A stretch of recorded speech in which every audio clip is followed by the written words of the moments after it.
Hello नमस्कार, स्वागत है आप सभी का एक बार फिर से अपने YouTube चैनल बीपीएससी एक्सपर्ट में। मैं हूं आपके साथ शुभम कुमार। हम लोग धातुएं करके एक चैप्टर पढ़े थे, जिसमें साथ ही साथ खनिज, अयस्क, इन सब के बारे में भी हम लोग पढ़ चुके हैं। अब बारी है उस पर बेस्ड घटना चक्र के सारे क्वेश्चन को सॉल्व करने का, ठीक है ना। तो आइए फिर बिना देर किए हुए स्टार्ट करते हैं।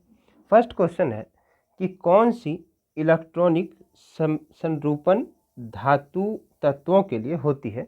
मतलब इलेक्ट्रॉनिक कॉन्फ़िगरेशन जो है कौन सा है जो धातुओं के लिए इस्तेमाल किया जाता है। तो आपको पता है कि उसका जो आउटर मोस्ट ऑर्बिट है उसमें 1 से लेके और 4 से कम, मतलब 1, 2 और 3 इतना अगर इलेक्ट्रॉन उसके बाहरी कक्षा में हुआ तो उसको हम इसमें धातु बोल देंगे, ठीक है। तो आप देखिए कि बाहरी में इसमें 8 है, इसमें 8 है, इसमें 7 है, इसमें 2 है। तो बताइए कि 1, 2, 3 में से कौन आया। देखिए ये सब कॉन्सेप्ट हम ऑलरेडी आपको पढ़ा चुके हैं, तो आपको मालूम होगा, ये हम एक्सपेक्ट करते हैं, ठीक है। तो इसका आंसर हो गया डी, ठीक है ना। इसका आंसर हो जाएगा ये डी वाला, ठीक। चलिए, सबसे अधिक क्रियाशील धातु कौन सी है। तो हमने आपको रिएक्टिविटी सीरीज भी पढ़ाया है, ठीक है। तो उसमें आ जाएगा कि आपका पोटेशियम। उसके बाद बात करते हैं कि निम्नलिखित धातु युग में से किस एक में क्रमशः सबसे हल्की धातु और सबसे भारी धातु है। तो हम चैप्टर नंबर 1 में ही आपको ये पढ़ा चुके हैं। तो इसका आंसर हो जाएगा बी, यानी सबसे जो हल्का है वो है लिथियम और सबसे भारी जो है वो है ऑस्मियम। सबसे कठोर तत्व कौन सा है। तो जैसे तत्व में आ गया तब तो उसमें धातु अधातु का बात ही नहीं रहा, तो वो हो जाएगा कि आपका हीरा। सबसे कठोरतम अगर धातु पूछ लिया जाए कि वो कौन सा है तो हो जाएगा, इसमें से अगर बात करें तो इसमें टंगस्टन हो जाएगा, ठीक है। मतलब जो ऑप्शन को देखते हो। चलिए, निम्नलिखित में से कौन सा पदार्थ पृथ्वी पर प्राकृतिक रूप से पाया जाने वाला सबसे कठोर पदार्थ है। ये तो आपको पता ही है कि हीरा ही होगा। कौन सा एक पदार्थ बहुत कठोर और बहुत तन्य है। जैसे तन्य आ गया, अब आपका ऑप्शन चेंज हो जाएगा और वो हो जाएगा ऑप्शन नंबर डी, यानी नाइक्रोम। फिर है सबसे भारी प्राकृतिक तत्व कौन सा है। तो प्राकृतिक में अगर सबसे भारी पूछा जाए तो यूरेनियम है, ठीक है। निम्नलिखित में सबसे भारी धातु कौन सा है। तांबा हो गया, यूरेनियम, एल्यूमिनियम और चांदी। तो इसका हो जाना चाहिए क्या, तो इसका हो जाएगा यूरेनियम। क्यों, एटॉमिक नंबर जो है सबसे ज़्यादा है तो उसका परमाणु भार भी बढ़ेगा, तो इस हिसाब से वो सबसे भारी हो जाएगा, ठीक है। निम्नलिखित 10 नंबर पर थे, निम्नलिखित में से सबसे भारी धातु कौन सा है। तो प्लेटिनम जो है सबसे भारी धातु है। ये इसका तो आंसर ही नहीं है, ये क्वेश्चन रॉन्ग है, तो इसको हम बढ़ते हैं आगे। और 12 नंबर है कि खनिज यानी मिनरल क्या है। तो क्या ये द्रव है या कार्बनिक ठोस है या गैस है, सॉरी अकार्बनिक ठोस है या गैस है या उपयुक्त में से सभी है। तो ये जो अकार्बनिक ठोस है यही इसका आंसर हो जाएगा, क्योंकि आप सोना चांदी वगैरह जितना चीज़ देखते हैं, कोयला, जो कुछ भी निकलता है, तो ये, सॉरी हम थोड़ा गलती बोल दिए, मतलब जितना भी आप एलिमेंट का बात करते हैं, मेटल का बात करते हैं, तो वो सब अकार्बनिक है। और जो जितना भी आप मेटल का यूज करते हैं वो इन जनरली बात करें तो वो ठोस अवस्था में ही पाया जाता है। तो मतलब क्या हो गया, ऑप्शन नंबर बी। आइए 13 नंबर, मोती की रासायनिक संरचना कैसी होती है। तो मोती जो है वो कैल्शियम कार्बोनेट जो है उसी का बना हुआ होता है, जिसमें इसको कैल्शियम कार्बोनेट को एरागोनाइट भी बोलते हैं, साथ में कांचियोलिन भी होता है, जल भी होता है, ठीक है। यही नेक्स्ट में है कि मोती के मुख्य अवयव कौन है। तो जो आपका कैल्शियम कार्बोनेट, एरागोनाइट और कांचियोलिन, मतलब ऑप्शन नंबर बी हो गया। देखिए ये जो हम एक पदार्थ करके सबसे पहला चैप्टर पढ़ाए थे, उसी के साथ ही हमें आपको ये पढ़ा दिए हैं। आप उसको अगर अच्छे से पढ़े होंगे तो आपको ये बहुत ही आसान लग रहा होगा। मोती मुख्य रूप से बना होता है बस वही कैल्शियम कार्बोनेट। माणिक्य और नीलम रासायनिक रूप से कैसे जाने जाते हैं। तो माणिक्य और नीलम जो है वो Al2O3 उसका फॉर्मूला होता है, यानी aluminium oxide, option number B. नीलम रूबी वही Al2O3, ऑप्शन नंबर ए। फिर है 18 नंबर कि सोडियम धातु का संचयन किरोसिन में होता है। बिल्कुल उसको रखा जाता है। क्यों रखा जाता है? क्योंकि अगर उससे जैसे हवा में ही लाएंगे तो नॉर्मल टेम्परेचर, रूम टेम्परेचर पर ही वो आग पकड़ लेता है। और किरोसिन जो होता है उसके स्ट्रक्चर में कहीं ऑक्सीजन नहीं होता, मतलब उसका जो कंपोजिशन है उसमें कहीं भी ऑक्सीजन नहीं होता है, तो इसलिए सोडियम में आग नहीं पकड़ता है। आइए, उसका कारण दिया हुआ है कि धातु सोडियम वायु प्रभाव होने से गल नहीं जाती है, जल जाती है। तो अब इसका कारण गलत हो गया, सिर्फ कथन सही है, यानी ऑप्शन नंबर सी हो जाएगा। फिर निम्नलिखित में से किस तत्व को मिट्टी के तेल में रखा है? वही सोडियम को रखते हैं। आजकल सड़क की रोशनी में पीले लैंप बहुतायत में प्रयुक्त हो रहे हैं। इन लैंप में निम्न में से किसका उपयोग किया जाता है? तो आपको भी पता है कि इसका सोडियम का उपयोग किया जाता है। पदार्थ करके चैप्टर में ही ये सब, इसका मैक्सिमम पार्ट हम पदार्थ करके चैप्टर, पहला चैप्टर जो है उसी में पढ़ा दिए हैं। तो अभी तक आपको याद भी हो गया होगा, तो बहुत आसानी से आप सारा क्वेश्चन कर पा रहे होंगे। सोडियम वाष्प लैंप जो है वो प्रायः सड़क प्रकाश के लिए प्रयुक्त किया जाता है। क्यों किया जाता है? तो ये तो बोल रहा है क्योंकि ये बहुत सस्ते होते हैं, ये तो कोई बात नहीं हो गया। ये इनका प्रकाश एक वर्णी है, ये सही है, और पानी के बूंद से गुजरने पर विभक्त नहीं होता, यही इसका आंसर हो जाएगा। नहीं, इसका जो ऑप्शन नंबर बी इसका होगा यही इसका सही आंसर हो जाएगा, क्योंकि एक वर्णी यानी मोनोक्रोमेटिक होने के कारण आप देखिएगा, जैसे आप बारिश हो रहा है या धुंध है वगैरह, आप इसमें देखते होंगे कि आपको बहुत विजिबिलिटी बहुत कम हो जाता है, बहुत दूर तक नहीं दिखता है। तो ऐसे में होता क्या है कि एक्सीडेंट का खतरा बढ़ जाता है। अरे भाई, जब हमें आगे दिखेगा ही नहीं तो कोई भी आदमी गाड़ी कैसे चलाए? पर ये जो सोडियम लैंप है इसका विशेषता होता है कि आपको बड़ा दूर तक दिखता है। जो लाइट है वो उसमें स्कैटरिंग फिनोमेना नहीं होता है, मतलब वो लाइट में बिखराव नहीं होता है, जो आपको दूर तक क्लियर दिखता है। तो इसीलिए हम लोग सोडियम लैंप का यूज करेंगे। अरे आप जो NH सब पे देखते होंगे पीला कलर का जो हेलोजन टाइप का जलता रहता है, वही सोडियम लैंप। ठीक है, चलिए बी हो गया। प्रतिदीप्त नली में यानी फ्लोरोसेंट ट्यूब में, जिसको आप मरकरी बोलते हैं, में सर्वाधिक सामान्यतः प्रयोग होने वाली वस्तु कौन सी है? तो बता दीजिए। तो ये हो जाएगा पारा, वाष्प और आर्गन, मतलब ऑप्शन नंबर सी। निम्नलिखित धातुओं में से कौन स्वतंत्र अवस्था में पाई जाती है? कौन पाई जाती है?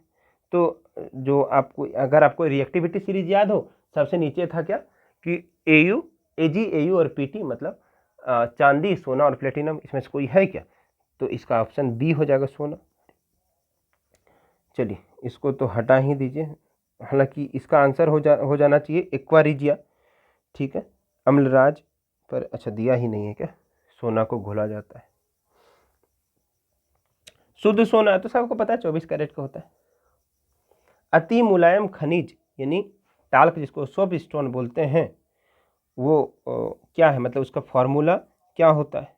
तो वो हो जाएगा क्या? Magnesium silicate. टाल्क जो है वो मैग्नीशियम सिलिकेट होता है, ऑप्शन नंबर डी। निम्नलिखित में से किस पदार्थ में कैल्शियम विद्यमान है? तो कैल्शियम किसमें विद्यमान है? तो चीनी मिट्टी जो है उसका फार्मूला होता है, फार्मूला यहाँ आप नीचे भी लिखा हुआ है तो देख भी पा रहे होंगे, CaSO4 × 2H2। थोड़ा आप याद भी कर लें इसको, ज़्यादा अच्छा रहेगा। ठीक है, तो कैल्शियम इसमें दिख ही रहा हो आपको। फिर चूना पत्थर का रासायनिक नाम है। तो चूना पत्थर का रासायनिक नाम CaCO3, सिंपल है, तो कैल्शियम कार्बोनेट ए। वही प्लास्टर ऑफ पेरिस का रासायनिक नाम है, वो भी जो है इसका ऑप्शन क्या हो जाएगा? तो इसका ऑप्शन हो जाएगा कैल्शियम सल्फेट, यानी CaSO4 × ½ H2O करके होता है। ये रहा, सामने दिख ही रहा है। वही कैल्शियम प्लास्टर ऑफ पेरिस किससे बनता है? तो जिप्सम से बनता है। टूटी हुई हड्डी में प्लास्टर ऑफ पेरिस का यूज किया जाता है, तो वही आपका क्या हो जाएगा? जो वही किस ये है जिप्सम, वही जिप्सम से बनाया जाता है। ठीक है, प्लास्टर ऑफ पेरिस वही CaSO4 हाफ H2O, ठीक है। ट्रिक भी बता चुके हैं कि कैसे इसको याद रखना है। डॉक्टर, कलाकार, मूर्तिकार कैल्शियम सल्फेट का उपयोग करते हैं, जिसका लोकप्रिय नाम है वही प्लास्टर ऑफ पेरिस। मोनाजाइट किसका अयस्क है? अब हम जो उसके साथ अयस्क करके वीडियो आप देखे होंगे तो उसमें ये सब चीज़ आया था, तो फटाफट बताइए अगर आपको याद हो तो मोनाजाइट थोरियम का है।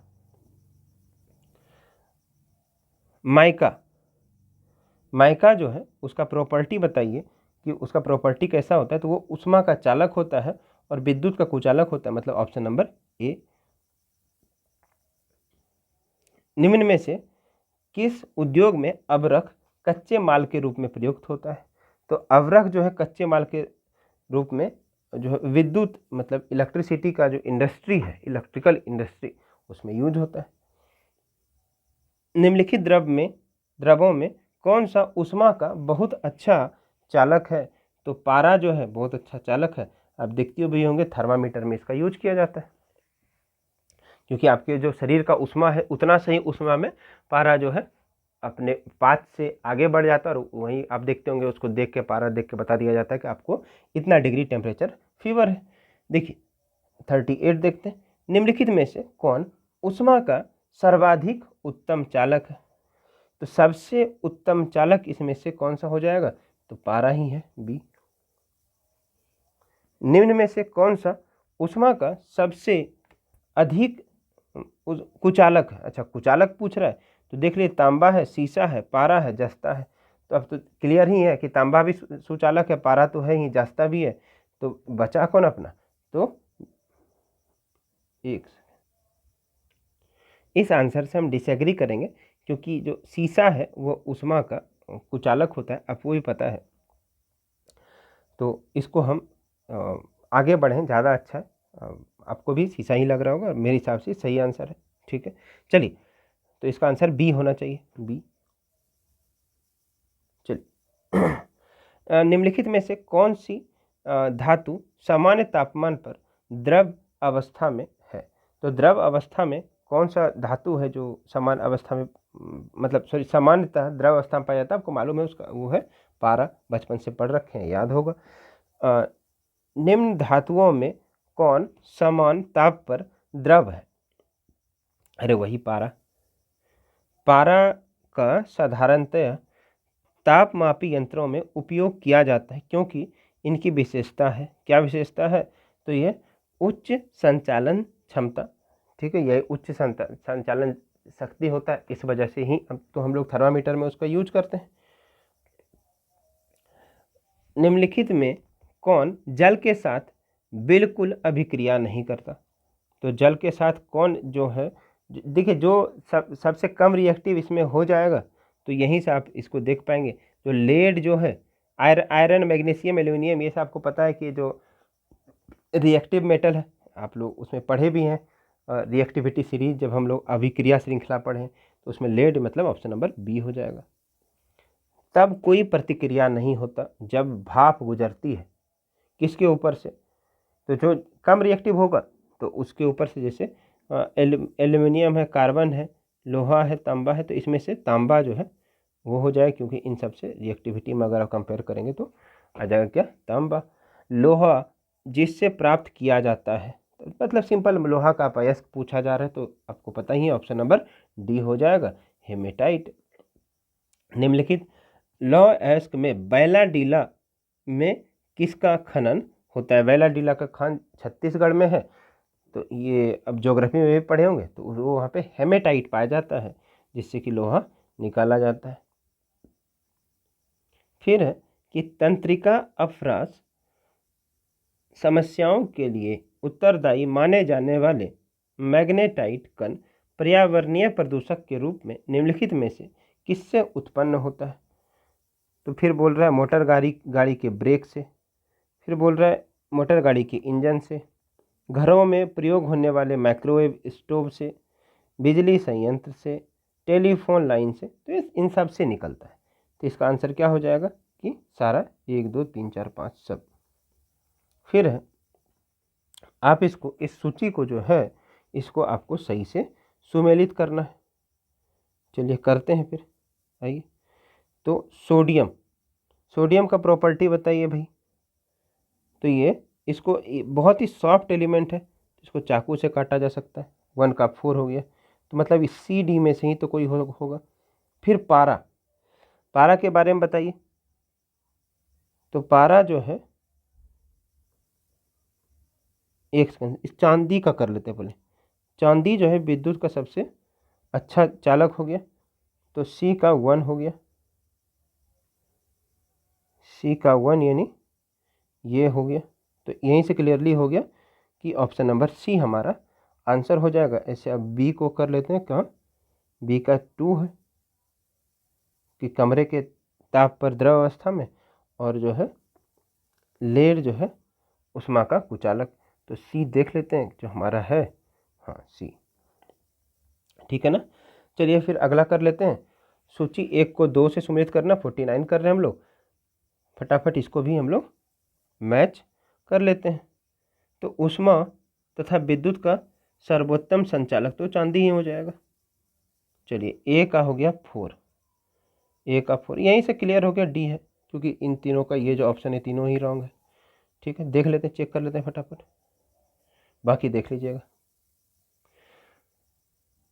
निम्न में से किस पदार्थ की विद्युत चालकता सर्वाधिक है?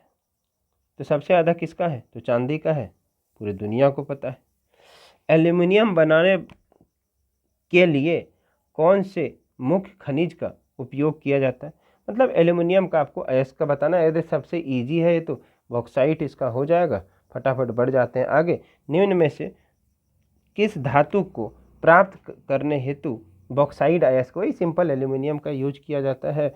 बॉक्साइड अयस्क तो वही एल्यूमिनियम का है। एल्यूमिनियम धातु तो वही सी नंबर बॉक्साइट से। निम्नलिखित में से कौन सा उद्योग बॉक्साइट को मुख्य कच्चा माल, वही एल्यूमिनियम। फिर है, इसको आपको बोल रहा है कि इसमें से कौन सा है जो सुमेलित नहीं है, देख लेते हैं फटाफट। तो एल्यूमिनियम बॉक्साइट एकदम सही है। कॉपर सीनेबार, नहीं ये गलत है। ये सीनेबार जो है ये पारा का जो है अयस्क है, तो ये बी तो गलत हो गया। देखते हैं, चेक कर लेते हैं फटाक से। चलिए बी सही है, इसका बी ही इसका मतलब गलत, मतलब पूछा है कौन गलत है, तो गलत बी है, तो यही हमारे लिए आंसर सही हो गया। चलिए, निम्न में से कौन सा एक कथन सही है? ठीक है ना। तो न्यूक्लियर रिएक्टर में द्रव सोडियम शीतलक के रूप में प्रयोग किया जाता है, ये सही बात नहीं है। ठीक है, हम लोग D2O पढ़े थे, भारी जल, उन सब का यूज किया जाता है। फिर है कैल्शियम कार्बोनेट दंत पेस्ट का एक अवयव है, ये सही हो सकता है। इसका देख लेते हैं, मेरे हिसाब से बी, तो फिर ये बी सही हो जाएगा। हाँ बी सही है। फिर है, इस जो सूची को दोनों को सुमेलित करना है। यहाँ ये पूरा आपको स्क्रीन पे दिख रहा होगा। वर्जन है, फिर प्रगलन है, हाइड्रोजनीकरण है और वल्कनीकरण। वल्कनीकरण तो अभी आप पढ़े नहीं है, बहुत जल्दी पढ़ लेंगे लेकिन आप। चलिए,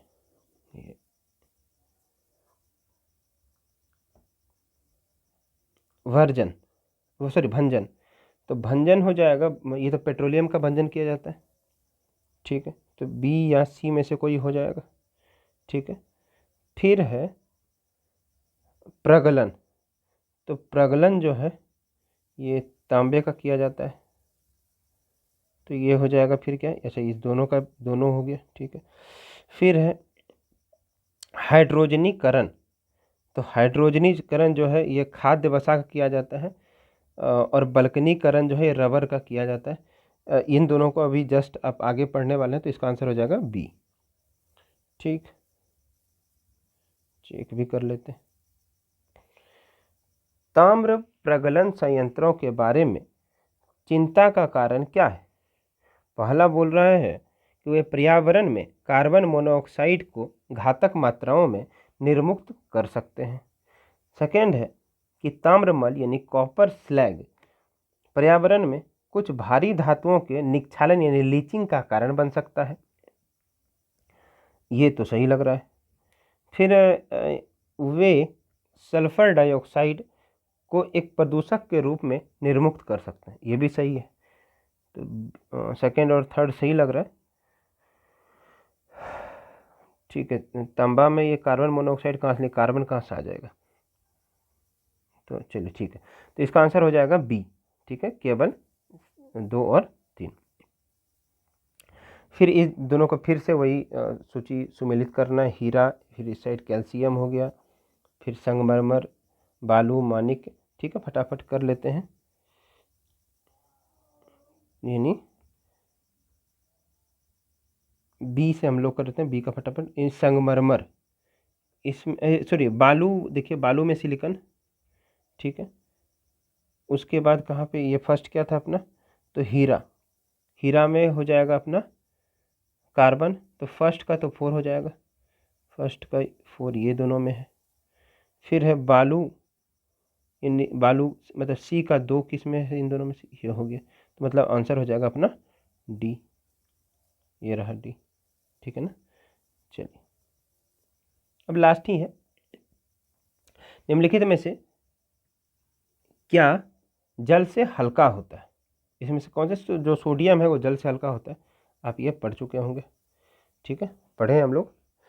नीचे दिए गए पदार्थों का उनके घनत्व के अवरोही क्रम में लिखिए। सोना है, इस्पात है, पारा और सोना, तो सबसे ज़्यादा सोना हो जाएगा, फिर पारा, फिर इस्पात, तो ये हो जाएगा बी। ठीक है, इसमें से जो नीचे दिया गया है इन सब में से गलनांक किसका उच्च है, तो ये ऐसे क्वेश्चन को आप छोड़ ही सकते हैं, क्योंकि ऐसे आपको ऐसे नहीं पता चलेगा, तो इसका आंसर हो जाएगा ए। ठीक है, बोरोन है, ये क्योंकि हमें मालूम है इसलिए हम बता पाए, तो ऐसे बताना थोड़ा कठिन हो जाएगा, एटॉमिक नंबर वगैरह वो करके इवन बहुत बार उसका भी एक्सेप्शन मिल जाता है। चलिए, तो आज के लिए इतना काफ़ी है, मिलते हैं नेक्स्ट क्लास में, जहाँ से मिश्र धातु हम लोग पढ़ना शुरू करेंगे। पहले हम लोग उसको लेक्चर करेंगे और फिर उस पर बेस्ड सारा क्वेश्चन कर लेंगे। ठीक है, so thank you everyone, thank you for watching.